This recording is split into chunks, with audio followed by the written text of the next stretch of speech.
আফগানিস্তানের সামগ্রিক পরিস্থিতি নিয়ে আমরা বারবার আলোচনা করেছি। আজকেও আমাদের ইস্যু আফগানিস্তান, কিন্তু এই আফগানিস্তান নিয়ে আজকে আমরা কোন বিষয়টার উপর আলোকপাত করব?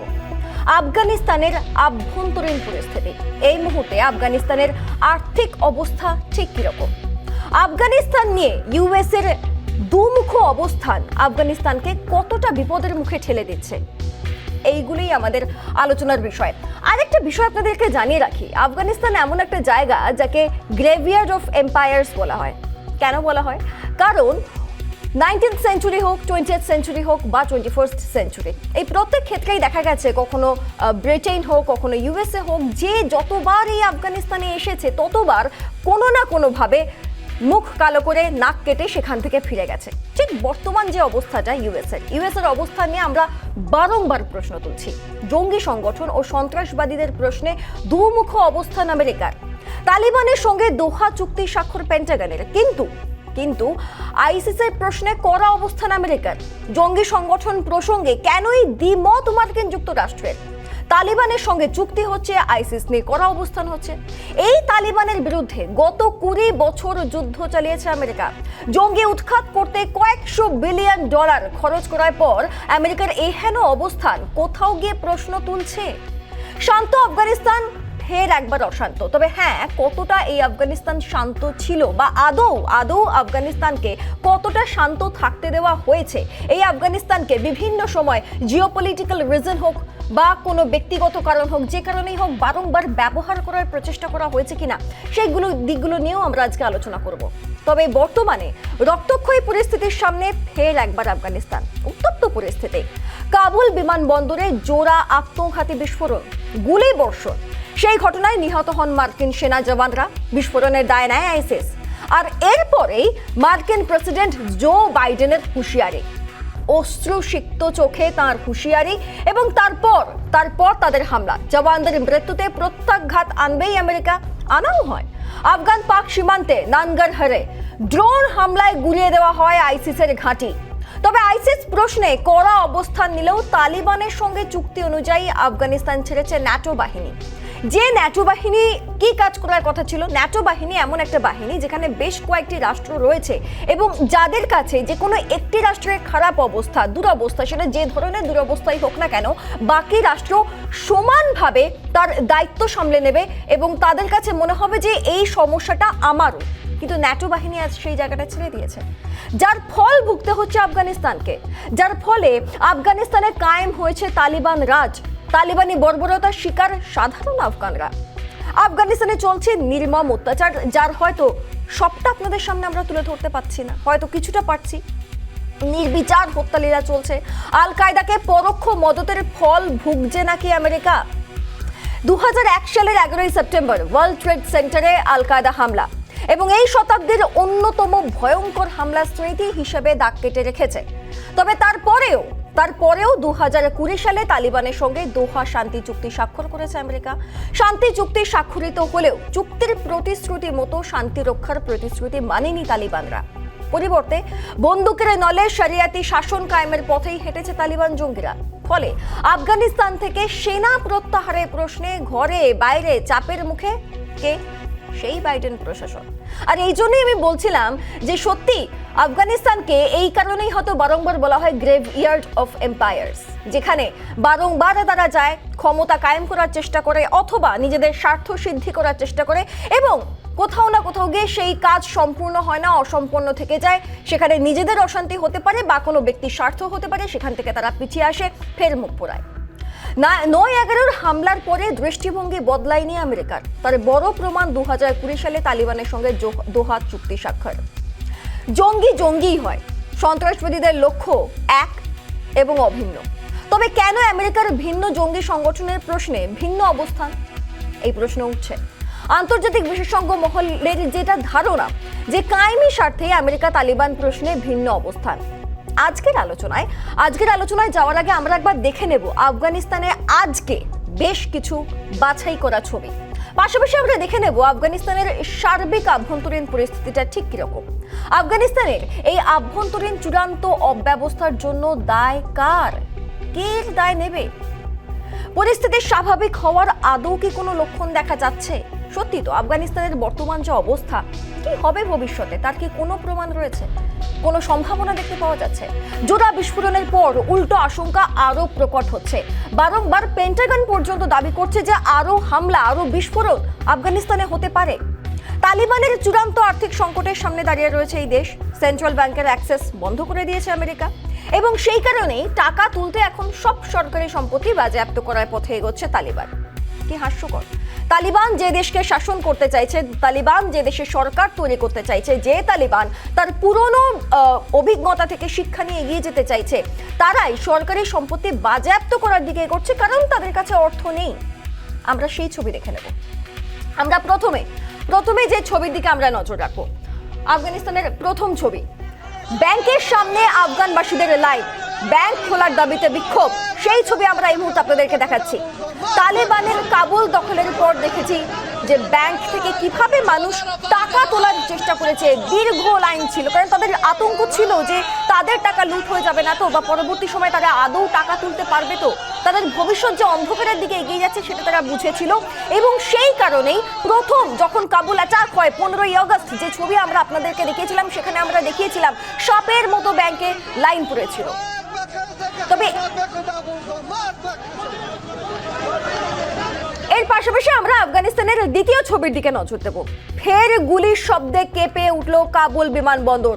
বৃহস্পতিবার জোড়া বিস্ফোরণের পর ফের অশান্ত বিমানবন্দর, সেই আওয়াজটা আমরা আপনাদেরকে শোনানোর চেষ্টা করবো একবার।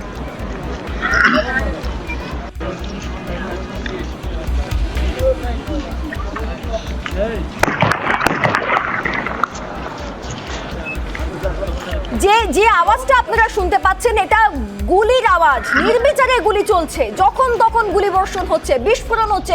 কতটা ভয়াবহ পরিস্থিতি হতে পারে। আজ সকালে ফের কাবুল বিমানবন্দরের সামনে এই গুলির যে আওয়াজটা পাচ্ছেন, কাবুল বিমানবন্দরের বাইরে এই গুলিই চলেছে। চোখ রাখবো পরের ছবিতে, 3 নম্বর ছবি আজকে আমাদের।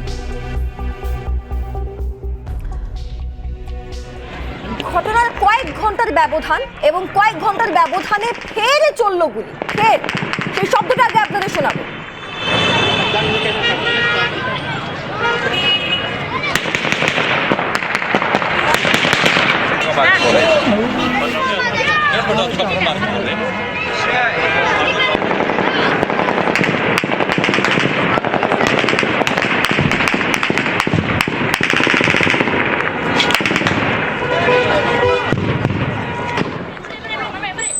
আপনারা যে আওয়াজটা শুনতে পাচ্ছেন, একটি দেশে রাত নেই, সকাল নেই, এইভাবেই গুলি চলছে, নির্বিচারে গুলি চলছে। একটা দেশের পরিস্থিতি কতটা ভয়ঙ্কর হলে, কতটা অবিন্যস্ত হলে এই ধরনের ঘটনা ঘটতে পারে, যে ঘন্টায় ঘন্টায় গুলি চলার খবর আসে, কত মানুষের প্রাণ যায় তার কোনো হিসাব নেই, বিস্ফোরণ হয়, শতাধিক মানুষের মৃত্যু হয়, কোনো হিসাব নেই। জলজান্ত একটা মানুষ হঠাৎ করে দলা দলা মাংস পিণ্ডে পরিণত হয়। পরের ছবি দেখাবো আপনাদেরকে, 4 নম্বর ছবি আছে।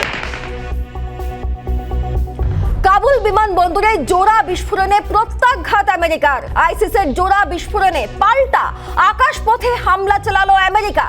আইসিসকে ডেরা লক্ষ্য করে হামলা চালায় আমেরিকা, এবং তাদের দাবি যে জোড়া বিস্ফোরণ হয়েছিল কাবুল বিমানবন্দরে অ্যাবে গেটের সামনে, যে বিস্ফোরণ হয়েছিল, সেই বিস্ফোরণের যিনি মূল চক্রে ছিল তার উপরে এই হামলা চালানো হয়। তার মৃত্যু হয়েছে বলে দাবি করেছে পেন্টাগন, যদিও এখনো অব্দি এর কোনো সত্যতা সামনে আসেনি। তবে যেরকমভাবে বিস্ফোরণ ঘটানো হয়, তারপরে যেভাবে প্রায় 13 জন মার্কিনী সেনার মৃত্যু হয়, তারপরে জো বাইডেন জাতির উদ্দেশ্যে তার ভাষণ, তার কুম্ভীরাস্ত্র, যাকে কুম্ভীরাস্ত্র বলা হচ্ছে, যে চোখের জলের আদৌ কোনো অর্থ রয়েছে কিনা, বা এই চোখের জলের এই চোখের জল ফেলার আগে অনেকটা ভেবে নেওয়া উচিত ছিল কিনা, সেটা নিয়ে প্রশ্ন তুলছে বিশ্বের বিভিন্ন প্রান্ত। তারপরেই প্রত্যাঘাতে যায় আমেরিকা, এবং সেখানে বাইডেনের সবুজ সংকেত ছিল। সেই ছবি আমরা আপনাদেরকে এই মুহূর্তে দেখালাম। পরের ছবি দেখবো আমরা, আজকের 5 নম্বর ছবি। প্রতিরোধের নাম পঞ্চশীল। সত্যি, যেখানে গোটা আফগানিস্তানের পরিস্থিতি নিয়ে গোটা বিশ্ব আতঙ্কিত, সেখানে দাঁড়িয়ে পাঞ্চশির একটা আলাদাই প্রতিরোধ দুর্গ, যেখানে তালিবান ঢুকতে পারছে না, যেখানে মাসুদ বাহিনী রয়েছে, যেখানে আমরুল্লাহ সালেহ, যেখানে যিনি আমেরিকার এই মুহূর্তে আফগানিস্তানের কেয়ারটেকার প্রেসিডেন্ট তিনি রয়েছেন, রেগিস্তানি তার সমর্থন রয়েছে, যিনি একটা সময় তালিব যোদ্ধাদের সঙ্গে নিজে যুদ্ধ করেছেন, যার এক্সপিরিয়েন্স রয়েছে, তারা একত্রিত হয়েছে পাঞ্চশিরে। নর্দার্ন অ্যালায়েন্স লড়াই করছে। নর্দার্ন অ্যালায়েন্স বারংবার প্রমাণ করে এসেছে যে তালিবানের জন্য তাদের এই জায়গা নয়। নর্দার্ন অ্যালায়েন্স নিজেদেরকে বারংবার প্রমাণ করেছে যে তাদের যেটা দাবি, স্বাধীনতার দাবি, মানবতার দাবি, সেটা মানতে হবে, তবেই তারা তালিবানের সঙ্গে কোনো না কোনো সমঝোতায় আসতে রাজি। না হলে তালিবান যদি যুদ্ধ চায় তো যুদ্ধ হবে। সেই ছবি আমরা এই মুহূর্তে আপনাদেরকে দেখাচ্ছি।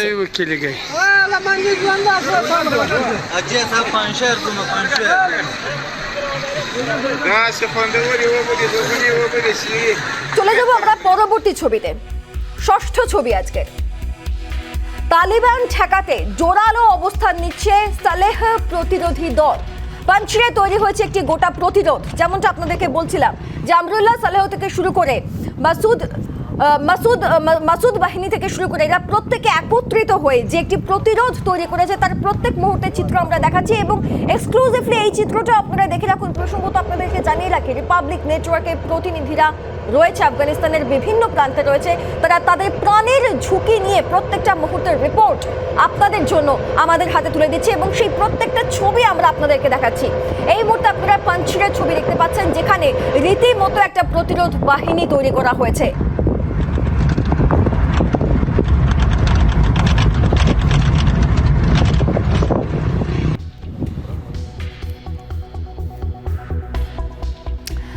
আমরা দেখছিলাম এতক্ষণ যে আজকের কি কি গুরুত্বপূর্ণ ছবি আফগানিস্তান থেকে উঠে আসছে। আর সময় নষ্ট না করে আমরা সরাসরি চলে যাব আজকের মূল আলোচনায়, যে আফগানিস্তানের ভবিষ্যৎ কি, আফগানিস্তানের আভ্যন্তরীণ পরিবেশটা ঠিক কিরকম। যারা যারা আজকে আমাদের সঙ্গে রয়েছেন এই আলোচনায়, তাদের সঙ্গে একবার আপনাদের পরিচয় করে দিই।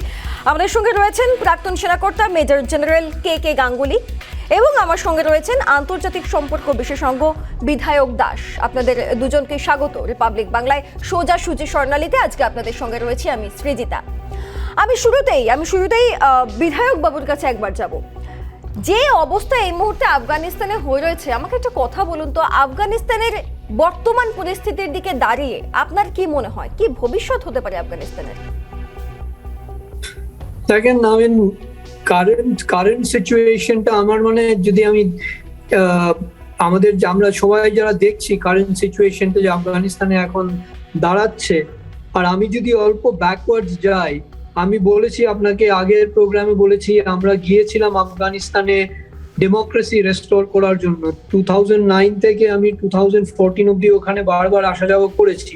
হ্যাঁ, মেইন একটা উদ্দেশ্য ইউএস এর ছিল কাউন্টার টেররিজম, কিন্তু কাউন্টার টেররিজমের সঙ্গে সঙ্গে ডেমোক্রেসি বিল্ডিং ও একটা প্রজেক্ট ছিল, দ্যাট উই ক্যানট ডিনাই। আর ডেমোক্রেসি যখন রেস্টোরেশনটা তখন হচ্ছিল, এটা কিন্তু বোঝা খুব দরকার যে ওখানে লোকেরা, স্পেশালি মহিলারা, they felt যে তাদের একটা একটা আশা যে আমাদের এখন একটা গণতান্ত্রিক একটা স্ট্রাকচার আসছে, আমরা we are getting a democracy, যে জায়গায় আমরা হয়তো উই ক্যান ব্রিথ ফ্রিলি। আর ওটা কিন্তু গ্র্যাজুয়ালি হচ্ছিল, এত পারফেক্ট ফার্স্ট ইলেকশন যখন হয়েছিল 2004-এ ইলেকশনটা ভালো হয়েছিল, তারপর গিয়ে যেমন আফগানিস্তানে আমরা সব চর্চা হয়েছে, গভর্নমেন্ট গুলো যে ফর্ম হয়েছিল তাতে অনেক কারাপশন ছিল, যাই হোক, অ্যাটলিস্ট দোজ এক্সপেরিমেন্টস ওয়ার দেয়ার। এখন কম্পেয়ার টু দ্যাট এখনের যে সিচুয়েশনটা আমরা দেখছি আর ভবিষ্যতে কি হবে, that is I think anyone's guess, যাকে বলে ইংরেজিতে এনিওয়ানস গেস।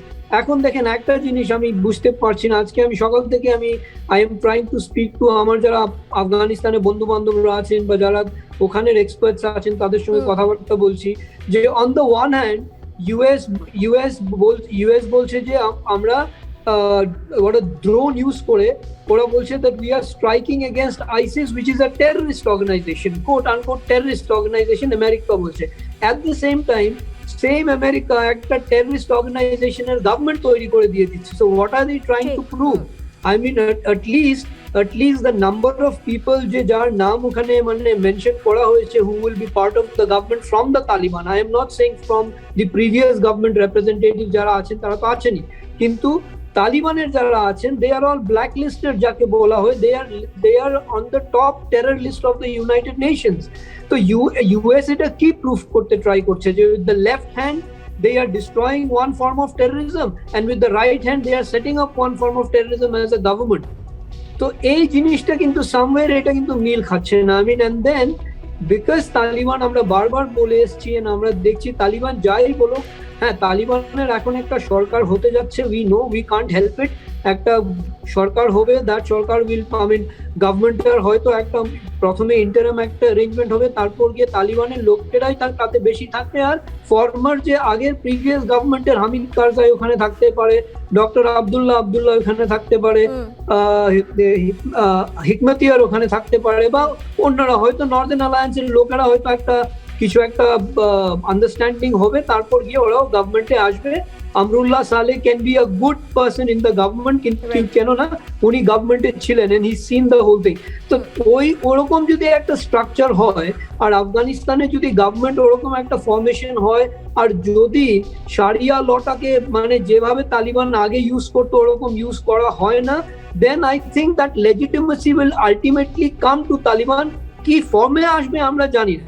এখন হয়তো নানান দেশেরা sanctions করে, the sanctions will remain, but at least China already কিন্তু ইঙ্গিত দিচ্ছে যে we will engage with the Taliban provided the security situation as ওটা তালিবান ওটা এনশোর করে দিতে হবে। and I think gradually a situation যদি গভর্নমেন্ট হয়, আর যদি গভর্নমেন্ট, আমি লাস্ট এটা বলতে চাই, যদি ইন কেস সিচুয়েশনটা এরকমই থাকে where there are different factions which are fighting, তাহলে কি হবে, I think it is going towards civil war. আর ওই সিভিল ওয়ারের পরে কি হবে, what is going to unfold, we will only have to wait and C.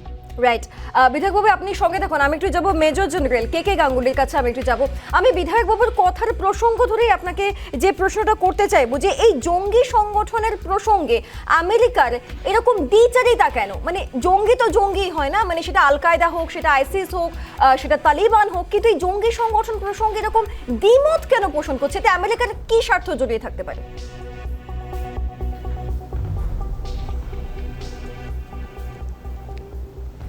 দেখুন, আমেরিকার স্বার্থ বলতে তাদের সমস্ত ফৌজদের তারা আফগানিস্তান থেকে তাদের দেশে ফিরিয়ে নিয়ে যেতে চায়, এটাই ওদের প্রাথমিক স্বার্থ। অনেক বছর হয়ে গেছে, 20 বছর হয়ে গেছে মার্কিন সৈন্যরা আফগানিস্তানে থেকেছে, কিন্তু কোনো লাভ হয়নি। তারা আফগানি সৈন্যদের কোনোভাবে প্রশিক্ষণ দিতে পারেনি তালেবানরা আসবে, কোথা থেকে আসবে, কিভাবে যুদ্ধ করবে, এই সমস্ত বিষয়ে তারা কোনো রকম তাদের শিক্ষা দেয়নি। অতএব যখন তালেবানরা এসেছে, 2-4 দিনের মধ্যে সমস্ত আফগানিস্তানটাকে তারা একরকম দখল করে নিয়েছে। সেইটা হচ্ছে প্রথম কথা। দ্বিতীয় কথা হয়েছে যে এই তালেবানদের সঙ্গে দোহাতে এদের আলোচনা হয়েছে, আর কি আলোচনা হয়েছে আমরা কিছুই জানি না। হয়তো বলেছে যে তোমরা যদি ভালোভাবে চলো, অর্থাৎ জোর প্রয়োগ না করে, কারোর কোনো ক্ষতি না করে যদি তোমরা দেশকে স্বাধীন করতে চাও, তাহলে আমাদের কোনো আপত্তি নেই। আমি এখানে একটু আপনাকে থামাবো, আমি এখানে একটু মেজর জেনারেল আপনাকে একটু এখানে থামাবো। একটা জঙ্গি গোষ্ঠীর সঙ্গে আদৌ কি কোনো শান্তি চুক্তি সম্ভব? এবং যেমনটা আপনি বলছিলেন যে হয়তোবা তাদের যে চুক্তি হয়েছে সেখানে হয়তো বলা হচ্ছে যদি স্বাধীনতা নিতে চাও, যদি সব শান্তি বজায় রাখো, তাহলে হয়তো তালিবানের সঙ্গে যে চুক্তিটা হয়েছে যে তোমরা শাসন করতে পারো। এখন প্রশ্ন হচ্ছে তালিবান যে ধরনের আচরণ করে এসেছে, তারপর সেরকম একটা জঙ্গি গোষ্ঠীর সঙ্গে এরকম চুক্তির কি আদেও কোনো অর্থ দাঁড়ায়?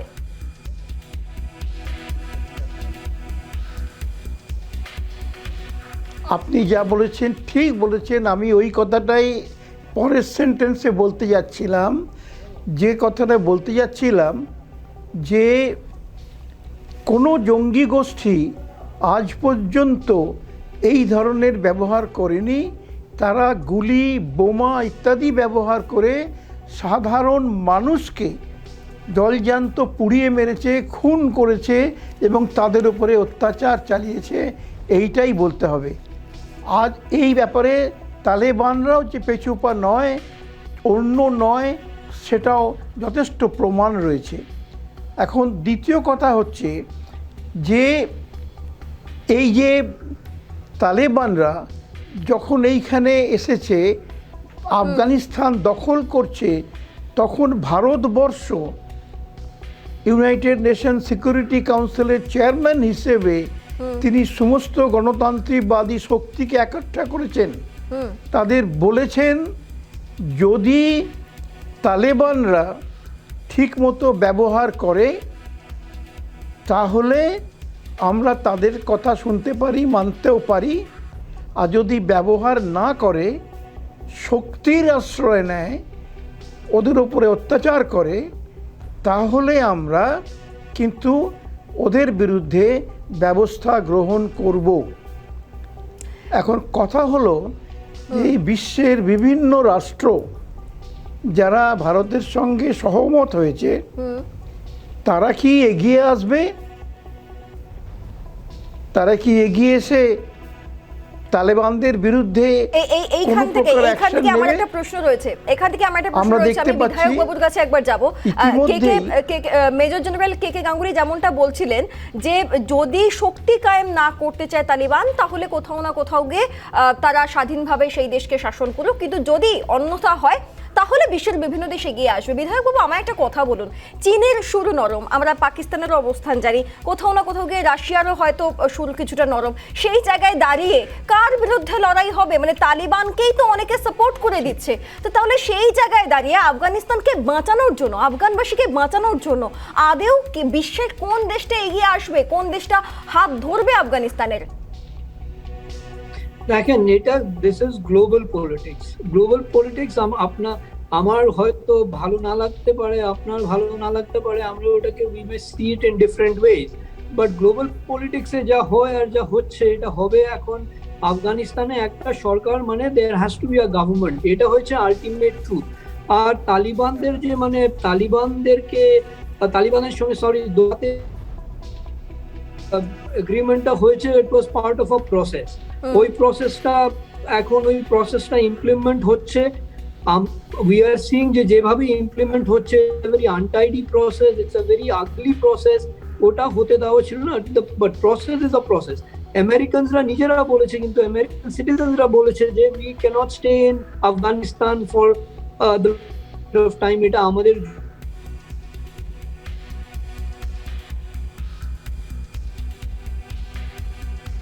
হ্যাঁ, আমাদের কিছুটা যোগাযোগে অন্তর্জাল সমস্যা হচ্ছে, আমরা কথা বলবো বিধায়ক বাবুর সঙ্গে, আমরা কথা বলবো। আমি আরো একবার চলে যাব কে গাঙ্গুলির কাছে।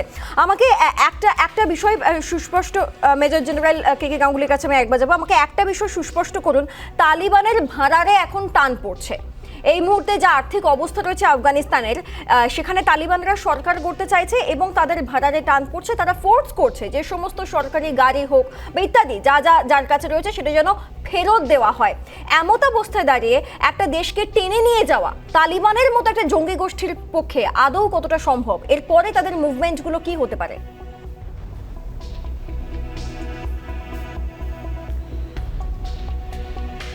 দেখুন, তারা তো সত্যি কথা বলে যদি রিকোয়েস্ট করে চায়, কেউ দেবে না, কেউ এগিয়ে আসবে না, এটা ধ্রুব সত্য।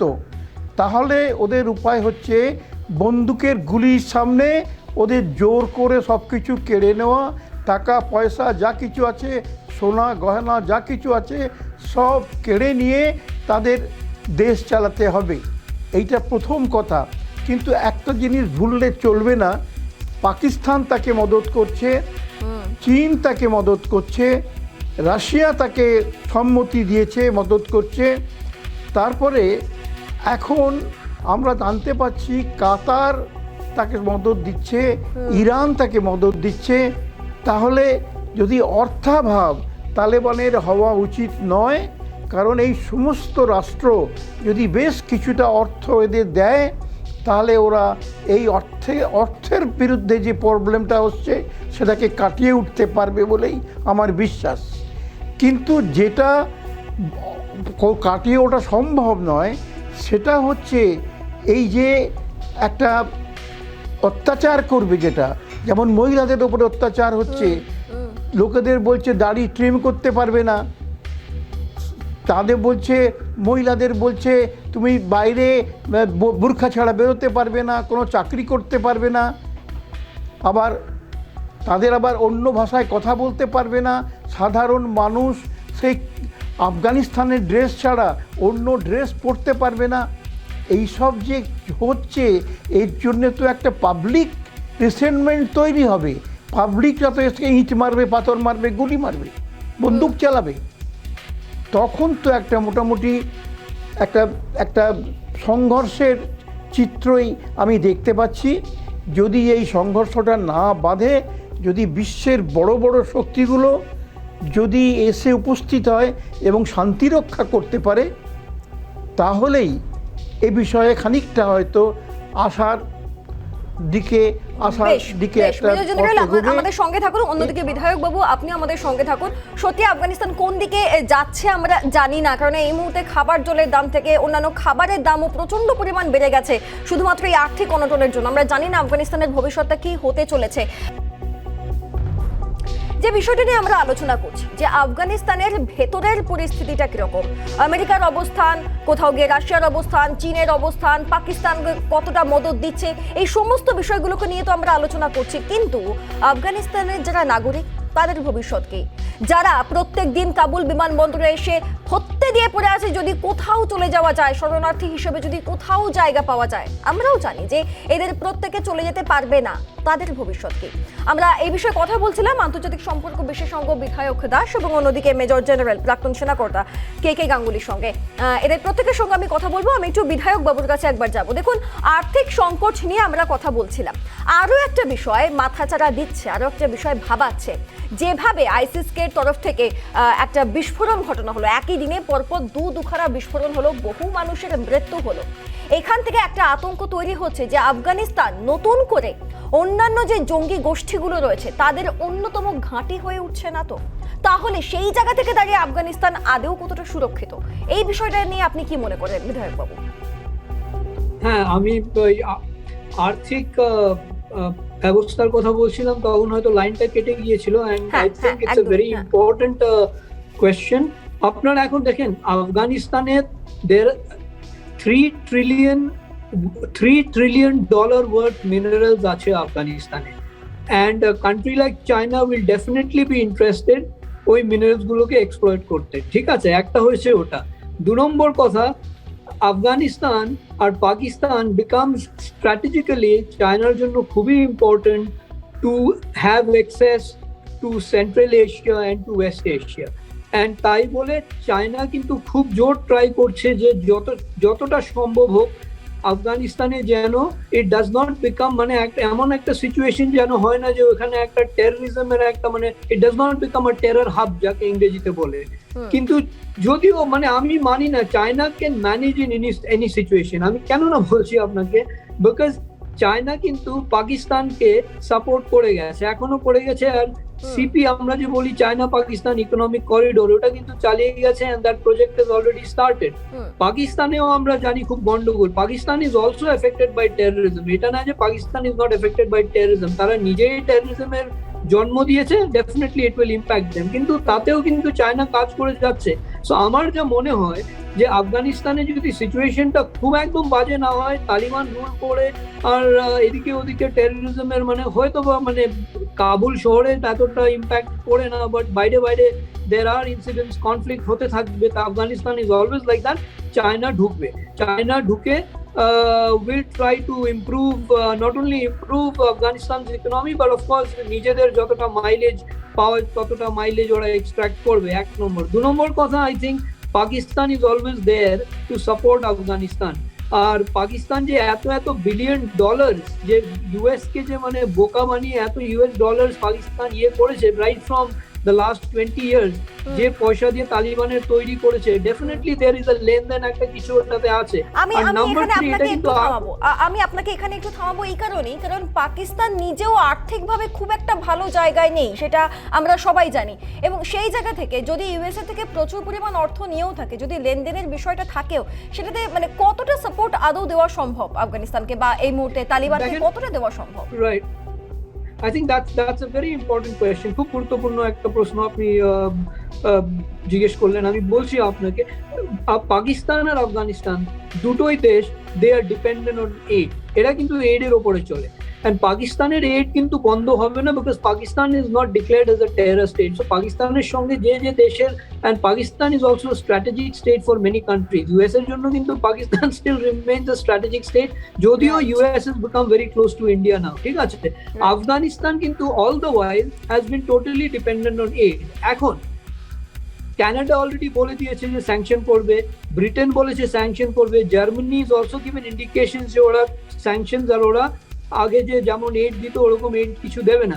তো পাকিস্তান এখন আফগানিস্তানের মেইন একটা ইকোনমি যে আফগানিস্তানকে সাস্টেইন করেছে, মানে যারা হোক জঙ্গিরা বা ইভেন আদারওয়াইজ, ওর ড্রাগ, পপি যার থেকে ড্রাগ হয়, drug has been one of drug economy. কিন্তু ড্রাগ ইকোনমি তো পুরো একটা দেশটাকে চালাতে পারবে না। Therefore China will have to come in, Russia will I think will come in. আর আমি আপনাকে একটা খবর দিচ্ছি, হয়তো আপনারা খবরটা ব্রেক করেছেন কিনা জানি না, বাট আমি কালকে পাজওয়াক নিউজের এডিটর যে পালিয়ে ফ্রান্সে অ্যাকচুয়ালি চলে গেছে, কালকে মানে just after the blast he could manage to leave, আমাকে উনি বলছিলেন, ফোনে কথা হয়েছে, যে Turkey has agreed to run the airport for the Taliban. Taliban দেখেন নিজেরা কিছু জানে না, ওরা দে আর ভেরি কনফিউজ। 4 সপ্তাহ, অলমোস্ট 4 উইকস, এক গভর্নমেন্ট নেই, তালিবান নিজেরা বুঝতে পারছেন না কি করে সরকার চালাবে। তালিবান তাই বলে কিন্তু বন্ধুত্বের একটা হাত বাড়িয়েছে টুয়ার্ডস নর্দার্ন অ্যালায়েন্স, যে let's sit down and talk.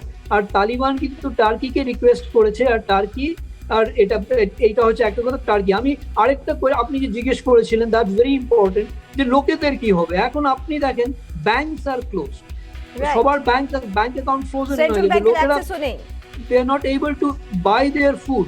Co-education বন্ধ হয়ে যাচ্ছে, স্কুল কলেজ বা মানে দোজ ইনস্টিটিউশন, যে ইনস্টিটিউশন গুলো কিভাবে চালাবে, what kind of institutions are going to be there, that will actually I think decide এই আফগানিস্তান গভর্নমেন্ট যে হবে তালিবানের, how are they going to manage the country। এটা আমি এই জায়গাটা থেকে মেজর জেনারেলের কাছে একবার যাব, মেজর জেনারেলের কাছে যাব। দেখুন বিধায়ক বাবু যেটা বলছিলেন, যে অ্যাকচুয়ালি তালিবানরাই জানে না যে তারা সরকারটা আদৌ কিভাবে চালাবে, তার মধ্যে অর্থের টান একটা রয়েছে। আর এই জায়গা থেকে যে প্রশ্নটা ভাবাচ্ছে মেজর জেনারেল, সেটা হচ্ছে যে এই জায়গাটাই, এই যে তালিবানের একটা দুর্বলতার জায়গা, এই জায়গা থেকেই অন্যান্য যে জঙ্গি সংগঠনগুলো রয়েছে, সেই জঙ্গি সংগঠনগুলো আফগানিস্তানে চেপে বসবে না তো, তারা একত্রিত হয়ে যাবে না তো, তাহলে কিন্তু আফগানিস্তানে আদৌ কোনো ভবিষ্যৎ নেই। এবং তার পাশাপাশি যে প্রতিবেশী দেশগুলি রয়েছে, যার সঙ্গে সম্পর্কের সমীকরণ যেরকম হোক, সেই জায়গা থেকেও একটা প্রভাব পড়ার সম্ভাবনা থেকে যাচ্ছে। মেজর জেনারেল,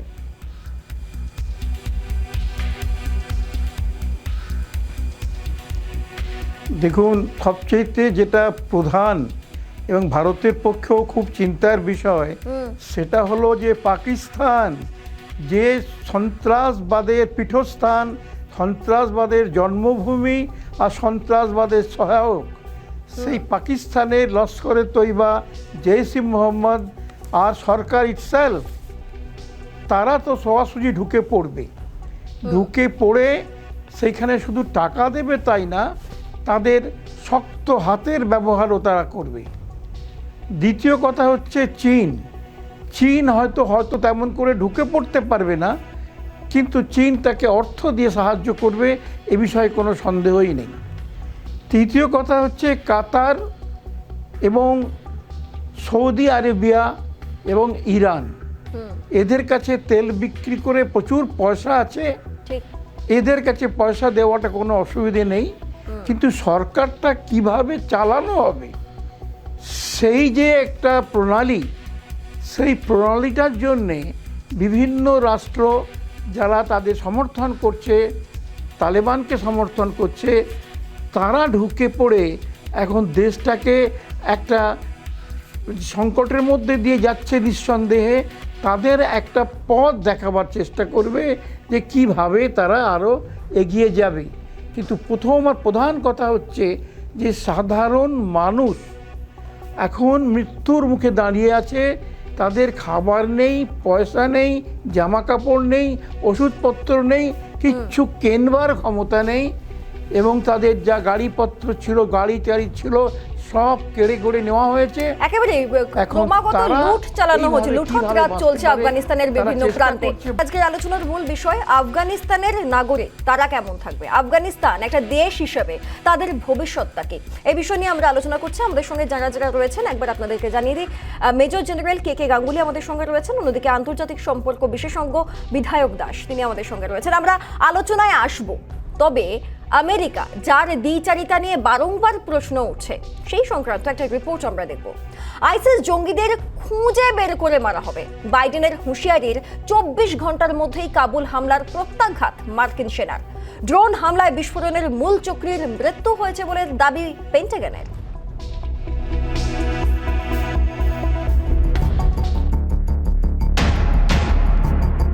কাবুল বিমানবন্দরে আইসিসের হামলায় 13 জন মার্কিন সেনার মৃত্যু হয়। এরপরই কড়া প্রতিক্রিয়া জানিয়েছিলেন মার্কিন প্রেসিডেন্ট, জানিয়েছিলেন মার্কিন সেনাকে প্রত্যাঘাতের নির্দেশ দিয়েছেন তিনি। কাবুল হামলার 48 ঘন্টার মধ্যে প্রত্যাঘাত আমেরিকার, আইসিস ঘাঁটিতে হামলা মার্কিন সেনার। আফগানিস্তানের নানগরহারে আইসিস ঘাঁটিতে হামলা, ড্রোন হামলা চালায় মার্কিন সেনা, হামলা স্থানে গভীর গর্তের সৃষ্টি হয়েছে। হামলা চালানো হয় শুক্রবার রাত 12টা নাগাদ। আমেরিকার উদ্দেশ্য ছিল আইসিসের ঘাঁটি ধ্বংস করা, সেইভাবেই পরিকল্পনা মাফিক হামলা চালানো হয়। তাতে কাবুল হামলার মূল চক্রীর মৃত্যু হয়েছে বলে দাবি করেছে পেন্টাগন, তবে সাধারণ কোনো নাগরিকের কোনো ক্ষতি হয়নি বলেও জানিয়েছে পেন্টাগন। রিপাবলিক বাংলা। আমেরিকার হামলা নিয়ে তো ঠিক আছে, আমরা বুঝতে পারলাম তাদের সেনা যেভাবে মারা গেছে, মার্কিন সেনা প্রায় 13 জন মার্কিন সেনার মৃত্যু হয়েছে বিস্ফোরণে, এবং তারপর আইসিসকে তার দায় স্বীকার করার পর তার একটা প্রত্যাঘাত বাইডেন সরকারের তরফ থেকে এসছে, সবটাই বুঝলাম। কিন্তু একটা বিষয় খুব প্রশ্ন জাগায় মনে, যে আমেরিকার অবস্থানটা আফগানিস্তানকে নিয়ে ঠিক কিরকম, কেন আমেরিকাও নিজেকে ওই গ্রেভিয়ার্ড অফ এম্পায়ার্স বলা হয় আফগানিস্তানকে, তারই একটা অংশীদার করে তুললো নিজেকে।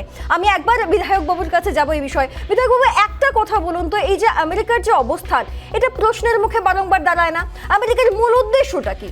কখনো বলা হচ্ছে যে ঠিক আছে রিভেঞ্জ নেওয়ার ছিল, যদি প্রতিশোধ নেওয়ার হয়, যদি ওসামা বিন লাদেনের ইস্যুটাকে আমরা সামনে আনার চেষ্টা করি, আমরা যদি বেশ কয়েক বছর পিছিয়ে যাই পিছনে, যদি রিভেঞ্জ নেওয়ার হয়, তাহলে সেই রিভেঞ্জ তো অনেকদিন আগেই নেওয়া হয়ে গিয়েছে, তাহলে তার পরেই কেন আমেরিকা সরে গেল না? আরও একটা প্রশ্ন, যদি রিভেঞ্জ না নেওয়ার হয়, যদি আফগানিস্তানে একটা সঠিক সরকার স্থাপনের, একটা শান্তিপূর্ণ দেশ তৈরির ইচ্ছা থাকে, তাহলে কোথায় শান্তি? কেন হঠাৎ করে আমেরিকা এইভাবে পিছিয়ে এলো? এটা কি আরো কিছুটা বিপদের মুখে ঠেলে দিল না আফগানিস্তানকে, বিধায়ক বাবু? একদম একদম। আর এই যে প্রশ্নগুলোর উত্তর কিন্তু আমাদের কারো কাছে সবাই, মানে everybody is asking the same question. এখন ওসামা বিন লাদেনকে মারার পর that was the main purpose, যে আল কায়দা 9/11 এর পর তারা আফগানিস্তানকে ইনভেড করলো বিকজ অফ আল কায়দা। আর আল কায়দাকে ওখানে জায়গা দিয়েছিল, ওখানে থাকতে দিয়েছিল তালিবান। তারপর গিয়ে যে ইউএস থাকলো, এত বছর থাকলো, 20 বছর ওখানে থেকে কি করেছে, অ্যান্ড এখন এইভাবে ওরা চলে গেছে living the country in a mace বলতে একটা আন্ডারস্টেটমেন্ট, মানে পুরো কান্ট্রিটাকে মানে পুরো কেওসে রেখে চলে যাচ্ছে। We really don't have the answer. কিন্তু এক দুটো জিনিস I think it's very important to understand and I think clear out is যে, মানে আপনার দেখেন, নিশ্চয় strategically Afghanistan is been important, আমি আগেও বলেছি, ফর অল কান্ট্রিজ। আমেরিকার জন্য Afghanistan was strategically important because আফগানিস্তানে যখন ঢুকেছে আমেরিকা, তখন আফগানিস্তানে ঢুকে কিন্তু আমেরিকার হয়তো একটা উদ্দেশ্য ছিল যে আমরা হয়তো এই জায়গাটাকে we will try and take control. কিন্তু আমেরিকা এটা জানে না যে, মানে আফগানিস্তানে যে আপনারা বলছেন, বারবার আপনি বলেছেন যে ইট ইজ বিন দি মানে graveyard of all the empire, America হয়তো এটার কোনো মানে they did not have an inkling মানে of what has happened to the Soviets, আর জানতো কিন্তু এতটা জানতো না যে ঠিক আছে আমরা ওখানে আছি। But the question is America কিন্তু আফগানিস্তানে 20 বছর কাটিয়েছে। আমাদের সময় অল্প বিধায়ক বাবু, আমাদের সময় অল্প। আমি একবার মেজর জেনারেলের কাছে যাব। মেজর জেনারেল, যে বিষয়টা আমি বিধায়ক বাবুকেও বলছিলাম, আপনার কাছেও একই প্রশ্ন। দেখুন, তালিবানের সঙ্গে যদি হঠাৎ একটা চুক্তি করে ফেলে, আফগান সেনার কোথাও গিয়ে মনোবল ভাঙবেই, বা কোথাও না কোথাও গিয়ে আশরাফ গানি সরকারের ওপর আফগানিস্তানের মানুষেরই একটা প্রশ্ন জাগবে যে আদৌ আমেরিকা আমাদেরকে কি দিচ্ছে, বা হঠাৎ একদিন সকালবেলা আমেরিকার মনে হলো যে আমরা অর্থ অপচয় করছি এখানে, হঠাৎ করে আমেরিকার এরকম পিছিয়ে যাওয়ার কি কারণ হতে পারে? এটা কি আরো কিছুটা বিপদে ঠেলে দিল না আফগানিস্তানকে?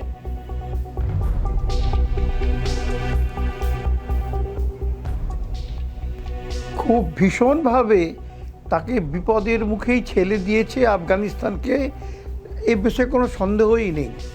তবে আমার যেটা মনে হচ্ছে যে 20 বছর ধরে আফগানিস্তানে আমেরিকান সৈন্যরা থাকাকালীন আমেরিকার অভ্যন্তরে এই নিয়ে একটা গুঞ্জন হচ্ছিল, এই দিয়ে একটা রোজ দেখা যাচ্ছিল যে আমাদের সৈনিকরা, এত সৈনিক কেন 20 বছর ধরে আফগানিস্তানে থাকবে, কিন্তু সেখানে কোনো উন্নতি তো হচ্ছে না, কেউ তো আসতে পারছে না সরকার চালাতে।